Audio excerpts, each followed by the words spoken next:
নমস্কাৰ, মোৰ নাম কানু ওৰাং। মই মাকুমকিলাৰ বাসিন্দা।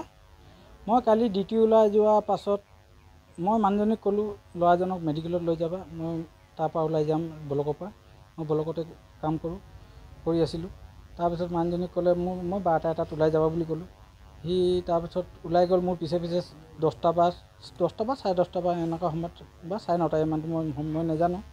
ইমানটো মোৰ পিছে ওলাই গ'ল বুলি কৈছে। মই ওলাইছোঁ 8:30টাত। তাৰপিছত মই ঘৰত কৈছোঁ, মানুহজনী এতিয়ালৈকে ফোনটো ছুইচ অফ কৰিছে, ঘৰতে থৈ দিছে মোবাইলটো।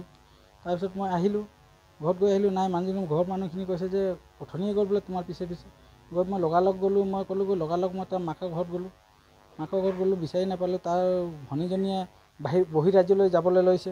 তাৰপিছত শুনিছোঁ যে তাৰ কাৰণেও টিকেট কৰি থৈছে বুলি শুনিছোঁ। তাৰপিছত মই লগালগ পেঙেৰি থানাত এজাহাৰ দিব ল'লোঁ। পেঙেৰি থানাই ক'লে কি এজাহাৰ দিবলৈ আমাৰ থানাত এইটো নহয়, তুমি মাঘেটা বাসিন্দা বুলি ক'লে, তুমি মাঘেটাত দিয়া বুলি ক'লে। মই ঠিক আছে, মই তাত লিখিলোঁ, সেই একপি তাত লৈ থৈ লৈ ফটো লৈ থৈ আকৌ আহি পিনি মই মাঘেটা থানাত দিলোঁ। আজি মোৰ সময় অলপ দেৰি হ'ল, 10টা 11টা সময়ত দিছোঁ। তাৰপিছত চাই হেতি কৈছে মই যোনজনী ছোৱালী নিছে সন্দেহ আছে, সেইজনী হ'ল পিংকি ওৰাং। সেই ছোৱালীজনী মোৰ মোবাইলটো বিজি কৰি থৈছে, ফোন কথা পাতিছে। তো কি হৈছে কি নাই নাজানো, কিন্তু নিছে বুলি গাঁৱৰ মানুহখিনি গোটেইখিনিয়ে কৈছে যে তোমাৰ মানুহজনী সি নিছে বুলি মই অলপ শুনি পাইছোঁ, সন্দেহো পাইছোঁ। আৰু হোৱাটছআপত আধাৰ কাৰ্ডো দিয়ে তাক। মই কৈছোঁ আধাৰ কাৰ্ড কেলৈ তাক দিছে, এনেকুৱা শুনিছোঁ। টিকেট আগতে কৰি থৈছে কি নাজানো, কিন্তু দেওবাৰ দিনা সিহঁতে ট্ৰেইন আছে বুলি ক'লে। আজি ৰাতিপুৱা ট্ৰেইন হৈছে বুলি বহিৰাজ্যলৈ যাওঁ বুলি কৈ শুনিছোঁ সন্দেহ। কিন্তু মই সিহঁতক ক'লোঁ, মাককো সুধিলোঁ, যদি বহিৰাজ্যলৈ গৈছে এবাৰ কৈ দিয়া, গাড়ী অসম পাৰ হোৱা নাই, নামি দিবা বুলি ক'বা।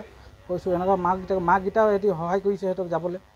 যে সিহঁতি মোৰ মানুহজনীক আৰু ল'ৰাটো 2 বছৰ 2 মাহৰ হয়, 2 বছৰ 2 মাহৰ ল'ৰা মোক যেনে একদম সুস্থমতে প্ৰশাসনকো অনুৰোধ জনাইছোঁ যে মই যোনটো দিছোঁ এজাহাৰ দিছোঁ, যিটো মোক প্ৰশাসনে যাতে মোক উদ্ধাৰ কৰি দিয়ে যেনে মোৰ ল'ৰা আৰু পত্নী।